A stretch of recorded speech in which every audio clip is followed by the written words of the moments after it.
দেখো অভিষেক কবিতার পরবর্তী অংশ খুব ছোট ছোট ভিডিও করে দেওয়া হচ্ছে যাতে চট করে বুঝে নাও। অল্প কথাতেই এখানে ইন্দ্রজিৎ তার স্ত্রীর কাছে বিদায় নিয়ে রথে উঠলেন এবং রথটা কি, রথটা হচ্ছে উড়ে যাওয়া পুষ্পক রথ, উড়ে যায়, আকাশে উড়ে যায়।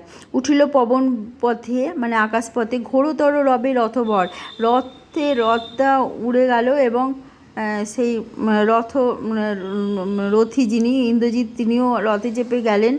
হৈম পাকা বিস্তারিয়া যেন উড়িলা মৈনাক শৈল, মৈনাক পর্বত যেন সোনার পাকা বিস্তার করে উড়ে যাচ্ছে অম্বর উজ্জ্বলি, আকাশ উজ্জ্বল করে। অম্বর মানে আকাশ। সিঞ্জিনী আকর্ষী রশ্মি, সিঞ্জিনী হচ্ছে ধনুকের ছিলা, যে দড়িটা যে সুতোটা দিয়ে তীরটা টানা হয় সেটাকে ধনুকের ছিলা বলে। এই ছিলাকে সে ভালো কথায় সিঞ্জিনী বলে। সিঞ্জিনী আকর্ষী রোষে, তিনি সিঞ্জিনীকে আকর্ষণ করলেন। প্রচণ্ড রোষ মানে হচ্ছে রাগ এবং দুঃখের মিলিত প্রকাশ হলো রোষ। এবং সিঞ্জিনী আকর্ষণ করলে যে আওয়াজটা হয় তাকে বলে টঙ্কার।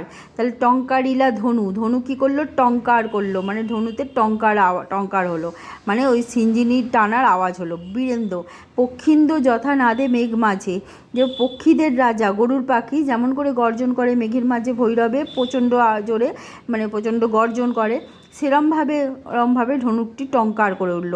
কাপিলা অলঙ্কা কাপিলা জলধি। ঠিক আছে।